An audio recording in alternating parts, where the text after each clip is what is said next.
کہانی اسی صدی کی ہے۔ ایک گھنے جنگل میں ایک آم کا درخت تھا۔ اس جنگل کے پاس ہی ایک چھوٹا سا گاؤں تھا۔ اس گاؤں کا ایک چھوٹا سا لڑکا احمد اس جنگل میں جا کر اس آم کے درخت کے پاس کھیلتا رہتا تھا۔ وہ اس درخت پر چڑھتا، آم کھاتا اور بعد میں آرام سے اس درخت کے نیچے ایک نیند کی جھپکی لیتا۔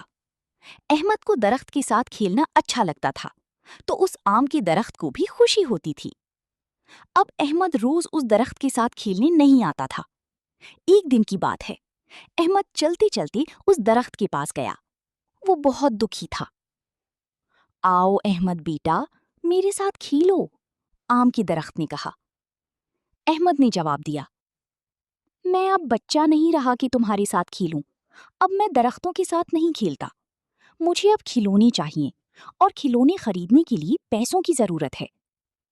درخت بولا، مجھے معاف کرنا بیٹا، لیکن میرے پاس پیسے نہیں ہیں، مگر تم آم توڑ سکتی ہو اور انہیں بازار میں بیچ کر پیسے کما سکتے ہو۔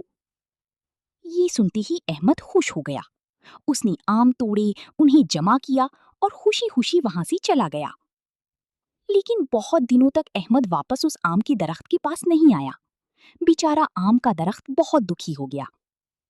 کچھ سالوں بعد احمد اب ایک بڑا آدمی بن گیا تھا۔ پھر وہ اس آم کے درخت کے پاس آیا۔ آم کا درخت خوش ہوا اور بولا، احمد بیٹا، آؤ میرے ساتھ کھیلو۔ احمد نے کہا، میرے پاس تمہارے ساتھ کھیلنے کا وقت نہیں ہے، اور ویسے بھی اب میں بڑا ہو گیا ہوں۔ مجھے اپنے خاندان کے لیے کام کرنا ہے۔ ہمیں ایک گھر چاہیے۔ کیا تم میری مدد کر سکتی ہو؟ درخت بولا، اوہ مجھے معاف کر دو بیٹا، میرے پاس تمہیں دینے کے لیے گھر نہیں ہے، لیکن تم میری شاخیں توڑ کر اپنا گھر بنا سکتے ہو۔ یہ سنتے ہی احمد خوش ہو گیا۔ اس نے آم کی درخت کی ساری شاخیں توڑ دی اور انہیں ساتھ لے کر خوشی خوشی وہاں سے چلا گیا۔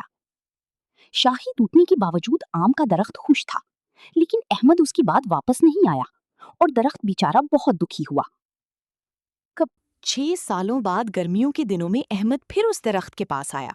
درخت بہت خوش ہوا اور بولا، آؤ احمد، میرے ساتھ کھیلو۔ احمد نے کہا، نہیں، اب میں بوڑھا ہو گیا ہوں۔ اب مجھے زندگی آرام سے گزارنے کے لیے کشتی چلانی ہے۔ کیا تم مجھے ایک کشتی دے سکتے ہو؟ درخت بولا، میرے تنے کا استعمال کرو اور کشتی بنا لو، پھر تم کشتی رانی کے لیے جا سکتے ہو اور خوش رہ سکتے ہو۔ پھر کیا تھا، احمد نے اس درخت کا تنا بھی کاٹ لیا اور اسے کشتی بنائی اور کشتی رانی کے لیے چلا گیا۔ پھر بہت سالوں تک وہ واپس نہیں آیا۔ ایسے ہی کچھ سال گزر گئے۔ آخر ایک دن احمد واپس آیا۔ احمد کو دیکھ کر درخت بولا، مجھے معاف کرنا بیٹا، لیکن اب میرے پاس تمہیں دینے کے لیے کچھ نہیں بچا۔ آم تو کب کے ختم ہو گئے۔ احمد بولا، کوئی بات نہیں، اب میرے دانت بھی نہیں رہے آم کھانے کے لیے۔ درخت بولا، تمہاری چڑھنے کے لیے اب شاخیں بھی نہیں ہیں۔ احمد نے جواب دیا، اب میں بھی بہت بوڑھا ہو گیا ہوں شاخوں پر چڑھنے کے لیے۔ درخت بولا، میرے پاس واقعی اب تمہیں دینے کے لیے کچھ نہیں بچا، بس یہ مرنے والی جڑیں ہی باقی ہیں۔ اور آم کا درخت رونے لگا۔ احمد بولا، اب مجھے کسی چیز کی ضرورت نہیں ہے، اب میں تھک گیا ہوں، بس آرام کرنا چاہتا ہوں۔ درخت بولا، تو پھر یہ بہت اچھی بات ہے۔ درخت کی جڑیں آرام کرنے کے لیے سب سے اچھی جگہ ہوتی ہیں۔ آؤ میرے پاس بیٹھو اور آرام کرو۔ احمد نیچے بیٹھ گیا۔ آم کا درخت خوش ہوا اور وہ رونے لگا۔ دوستو، یہ کہانی ہماری دل کو چھو لینے والی ہے۔ یہ ہمیں سکھاتی ہے کہ ایک درخت پوری زندگی ہمیں دیتا ہی رہتا ہے اور انسان اس کی قدر نہیں کرتا۔ درخت ہمیں سایہ، پھل اور لکڑیاں دیتے ہیں، لیکن ہم انسان اپنے فائدے کے لیے انہیں بے رحمی سے کاٹ دیتے ہیں اور بدلے میں کچھ نہیں دیتے۔ دوستو، آپ سے گزارش ہے کہ اگر آپ نیا درخت نہیں لگا سکتی تو کم از کم موجودہ درختوں کو مت کاٹیں۔